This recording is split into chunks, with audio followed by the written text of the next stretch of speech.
lovelies, and welcome to my channel, or welcome back. My name is Keely and I am a health and wellness coach. I am so excited for today's conversation. I want to talk to you guys all about a subject that I've been absolutely obsessed with, deep diving, doing my research on, just to find the best way to be productive. I have a lot going on. I'm sure so many people watching this clicked on this video because you have a lot going on and you are looking for some actionable steps to take to just feel more productive, but also find that balance to be productive in an efficient way. I was actually making a whole bunch of notes last week about what I wanted to talk to you today, and then I was driving home over the weekend and listened to a podcast, one of my absolute favorite podcasts. It is Healthier Together by Liz Moody. She's the host, and she had Chris Bailey on her podcast, who is, I would say, a productive expert.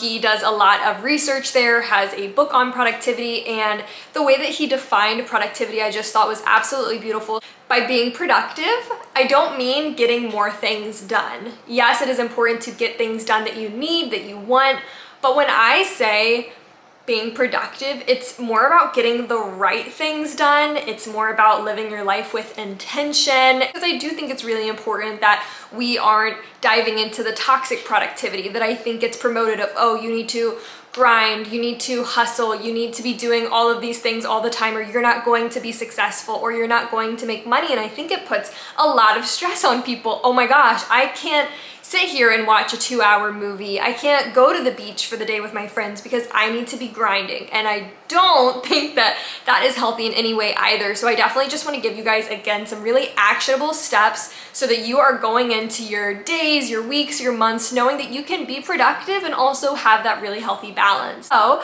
without further ado, we're just gonna hop right into the video. So the first tip I want to talk about is something that might seem kind of obvious, but in my opinion, I think one of the best ways to be productive is to start your day off well. And in order to do that, there's 2 things that I definitely encourage everyone do. 1, have a clean space. That means probably some prep work the night before, just making sure that your room is gonna be clean when you wake up, making sure your office is clean when you wake up, making sure the kitchen is clean when you wake up. That way you are not getting distracted as soon as you wake up. You're not saying, oh my gosh, there's like this pile of bills that I haven't been paying, or oh, there's all the clothes, I need to do my laundry. No, that is gonna distract you. That is gonna get you derailed without even your morning really kicking off. So 1, have a clean space to wake up to. And my second tip is get ready for the day. Now, I work from home. I am literally wearing my little cute long sleeve shirt and sweatpants, so I get ready in the morning. It can mean anything that you want, but just in general, as long as you feel like you are not literally rolling out of bed and starting your day, I do think there needs to be some sort of routine of, okay, brush your teeth, brush your hair, put on, change some piece of clothing, just so that there is that almost routine of separating that sleepy time you from this, okay, I'm gonna get some stuff done me. So those are my kind of first couple of tips, is just starting your day off well. Now on to tip number 2. I think it is extremely important that you feel prepared going into the day, and I want to give you guys a couple of different options and a couple of different ways this can look. Now, this could be calendar blocking, it could be using a planner, it could be using some sort of check-off list, it could be a race board. There's a lot of different things you can use, but one way or another, whether you're a type A person, you love it,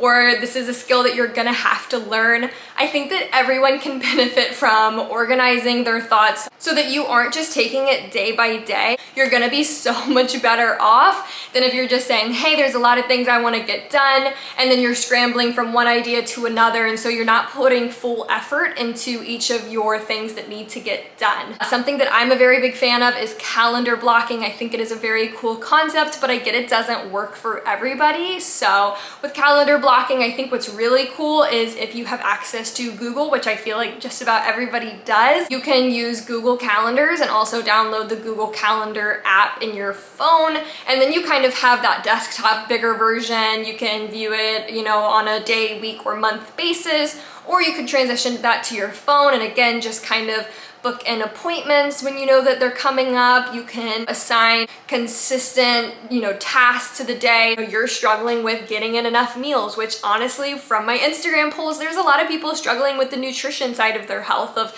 hey, I do a great job prioritizing work, or, if you're in college, I do a great job prioritizing my classes, but I'm forgetting to eat. It might sound crazy, but you're gonna be more productive if you're eating, those 3 meals, 2 snacks, whatever kind of food regimen you have, because food is absolutely energy. Time blocking can be super, super helpful. Another option too is if the concept of assigning times is going to stress you out, is the rule of 3. So going into your day saying, hey, I'm gonna pick 3 things that I need to accomplish by the end of the day to feel really productive.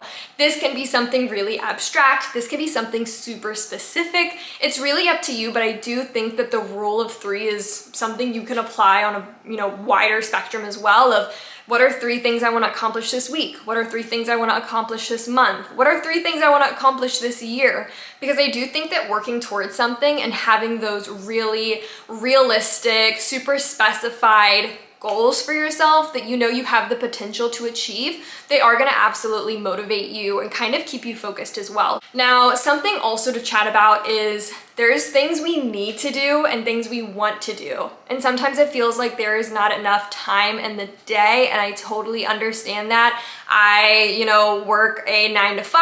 I also work a side hustle. I'm trying to manage social media, but I don't have children. I'm not going back to school. I'm not navigating, a long commute to work. There's a lot of things that I'm not dealing with that other people are dealing with, and I understand that it can feel really overwhelming. You need to be programming, blocking, thinking about having breaks in your day, at the end of the day, in the morning, some sort of period of time so that you don't feel like you're falling behind when you give yourself permission to rest. So if you are calendar blocking, maybe you go to bed at 10 o'clock. At 9 o'clock, say, that last hour I'm focusing on me. Or maybe it's the first 10 minutes of your day. Or maybe you make that part of your, to-do list is, I want to do 10 minutes outside, getting some sunshine. So I definitely also encourage that if you are doing some sort of list, if you're doing, 3 things I need to get done, or you're just, gonna do some sort of whiteboard check off, which I think can be kind of cool too, that you are incorporating some sort of, health prioritization, mental well-being, that really is gonna set you up for success. I wanna give you guys a third option, and this is using an app for some sort of habit tracking. So I kind of talked about calendar blocking. I talked about, the rule of 3, setting 3 things you want to do. And there's also tracking your habits. This is like basically a check-off list. There's an app I'm absolutely obsessed with. I am going to show you guys what it looks like. I discovered it 2 weeks ago. It's called Habit. It's completely free. This is not sponsored. I was trying to see how I could hold myself accountable for some really small habits that I wanted to practice. I am not very good about getting my fruits and veggies in. I'm not very good about, consistently going to bed. And I said, hey, I need to change this. I need to hold myself accountable. So basically when you open the Habit app, there's a couple of different screens. So you'll see for me, I have a couple of different goals I'm working on. You can track your habit status for the entire month, see if you accomplish it, see how many habits you achieve across the day. Something I think is really cool is I can share my habits with other people. So I'm able to see, my dad's habits, my little sister's habits, see when they're working out, when they're eating fruit, when they're walking, and those were habits we kind of had a conversation about, just to say, hey, are these things that you're, willing to work on? I would love to hold each other accountable. So habit tracking is also a really great way of, if there's, really specific things you want to accomplish every single day, you have those habits to work on. And maybe I didn't get to everything that I wanted to, but I accomplished my habits. I still have that gratification. Rule number 3, a conversation with my partner, which I highly encourage you guys. Have somebody to talk to about what you are trying to accomplish. That is another amazing way to be productive, is when somebody else expects something of you, or you've said, hey, I'm trying to commit to my health. Something that I want to do every single day is I want to go for a 10-minute walk. Or, hey, something that I'm trying to do to be more productive is I need to read 10 pages a day in a self-help book. Or, hey, I'm trying to be more productive. I want to start meal prepping on Sundays. Telling people in your house, telling your friends, telling your family, whoever, that you're doing this It's just one more person who might be asking you about it at the end of the week. Having that open conversation with a buddy can really help. My fourth tip for you guys is to make unproductive actions more work, or unproductive things harder to access. And I was definitely inspired with this fourth tip through that podcast that I was listening to. And I think of it automatically when I think about my phone. The first thing that I used to be able to see was Snapchat, Instagram, TikTok, emails, my coaching app. I had a lot going on, and a lot of it was very social media based. And for me, okay, maybe the reason why I was logging onto my phone was because I got a text from a friend and I wanted to go, read the message or whatever. If I'm opening my app and I'm seeing all of that stuff and I'm seeing that I have some missed notifications on Instagram, and then I'm like, oh, I should check Instagram. And then I'm like, oh, you know what? That reminds me, I should check my email. Oh, I remember that I was gonna check on this client's, steps for the day. I am scatterbrained immediately. So something that I think is gonna be really helpful is moving around your phone apps to make sure that your screens, at least the first two screens that you open, are going to have those things that you need in order to be productive. Your clock, your messages, your notes pad, whatever kind of other apps you have. I'm gonna move everything else that is not serving me, that is not helping me stay productive and focused, into a folder and probably over to another screen. And that has absolutely been a game changer since I made that shift. Another thing you can do is set focus timers, which I think is really powerful. You can set focus timers during the day, during, study hours if you're in school. If you are trying to stay off your phone in the morning, you can set focus times in the morning. I have one at night. I have a sleep focus timer. So it's a lot harder for me to access apps with ease. You can set some sort of time limits, restrictions and things like that. And I think that can definitely be a game changer. Obviously, you can still clear the focus and you can still go into the apps, but it's just a little bit more work. So maybe you're not as likely to go do it. Tip number 5 is to maybe set up some sort of reward system or trickstering for maybe those things that you want to accomplish, but they aren't really appealing to you. This tip is something that I talk to a lot of my clients about, to people in my DMs who are maybe struggling with that consistency, like I mentioned earlier, or people are asking me how to stay motivated, or how do I bring myself to the gym after I had a really long day of work, whatever. So one, having some sort of reward system I think can be really helpful. Maybe there's a movie in the theaters that you've been really wanting to see and you tell yourself, look, I've needed to get my oil changed for a long time. I keep on putting it off. I'm gonna tell myself that once I get my oil changed, I can go see that movie that I've been really wanting to see. It's something that you're excited to do. It's something that you probably would have done eventually anyway,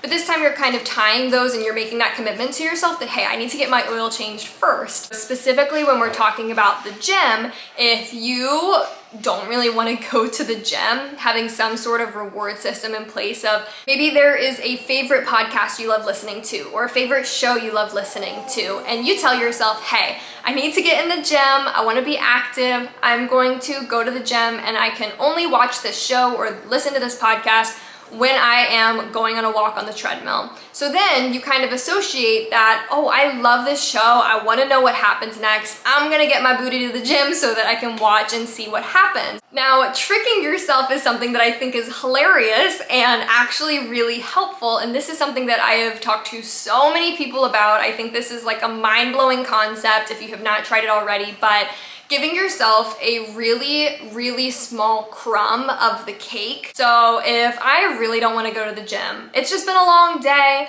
I'm not feeling it, people were annoying at work, like there was so much traffic getting home, I would really just rather sit on the couch. Maybe I trick myself there. I say, hey, I usually go to the gym for an hour. There's no way you're gonna catch me there for an hour. I just cannot dedicate that time, but maybe I'd be willing to go for 20 minutes. So I tell myself, and I am a coach and I still have to trick myself to the gym half the time, but maybe I tell myself, hey, I'm gonna go to the gym for 20 minutes. If I'm not having a good time, if I am really burnt out after 20 minutes, I give myself permission to leave. most of the time once I get there, I'm like having a good time and I just end up staying. Sometimes I'm there for 20 minutes and I'm like, yep, I'm ready to go. And that movement, you know, still movement is better than no movement. So I still feel accomplished. I still feel productive, like I've, you know, moved my body, I've been active for the day. I've also made myself proud because I know that I just overcame a pretty big challenge, a pretty big hurdle of that day was just not having a lot of energy. So reward systems and then tricking yourself, those are both tactics that I employ quite often, and I think that they're very, very helpful. Tip number 6 is to try to get consistent sleep. This is probably advice I would give for anyone, whether they're trying to be productive, whether they're trying to accomplish health and wellness goals, whether they're trying to have better self-esteem, whether they're whatever your goals are, whatever you're trying to do, you should be prioritizing sleep. I don't think anybody understands the depth of what sleep impacts.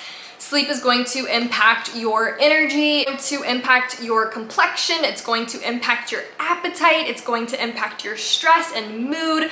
It's going to affect everything, so you should really be aiming for consistent, high quality sleep. You can definitely benefit from having some sort of bedtime window, morning wake up routine that you stick with. You're definitely going to benefit if you are going to bed around the same time and waking up around the same time. It is important that we have a consistent kind of, you know, rhythm in place. That's what your body's going to thrive best off of. I get that's not always realistic depending on what your job is, whether you have kids, whether you have a changing routine. There's a lot of different things that come into play with that. So I do want to be realistic and, you know, acknowledge that this might not work for everybody, but if you can, please, please, please prioritize your sleep. You are going to be more productive. You are going to get more things done. You're going to get the right things done and be more intentional when you are well rested. Tip number 7 is to try mind dumping or meditation or some sort of self-reflection at the end of the day in order to prepare yourself for the next day.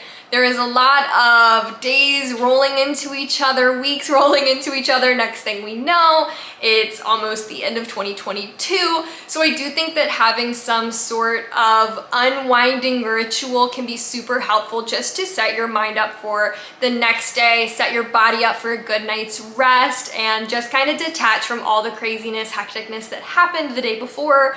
When I say mind dump, I think this can be really helpful for people who maybe do a lot during the day, their mind's kind of all over the place, and maybe you're finding that you're having a hard time falling asleep.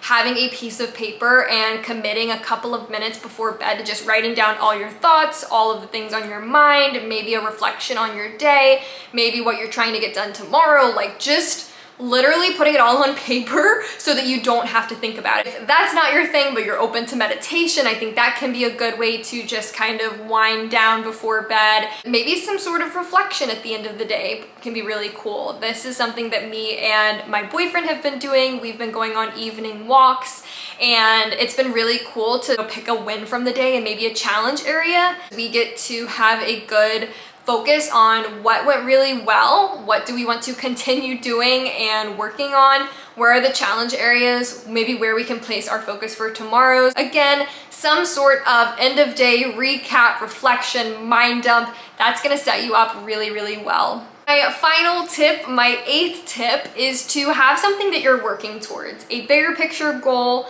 Know what you want to accomplish and have a plan to work towards that. This can be really powerful for motivation, but also just knowing where you're trying to be, what you want to accomplish in the next 6 months, the next year, what's going to make you feel accomplished and productive. You know, for me, I sat down with myself and I have kind of marked up what my business goals are for the next 90 days. Last year for 2022, me and my boyfriend had sat down and made 5 goals that we wanted to accomplish, you know, financially, socially, physically, mentally. We kind of like talked through those, and I think especially because 2022 is coming to an end, having that kind of conversation with yourself of where do I want to be in a year, and reflecting on where you've gotten to up until now. I think it's really easy for us to discredit ourselves and not recognize all of the amazing things we do get done in a day, and that we do get done in the month, and that we have gotten done in the past year. The flip side of making this 1-year plan is reflect on the past year. or this 1 month plan, reflect on last month. What did you get done? I promise you probably got done a lot more than you remembered and you're giving yourself credit for. So go in with a plan and also take that step back and reflect on the past when you are feeling yourself in times of doubt. But this is a lot of information. I hope that you have gotten at least some sort of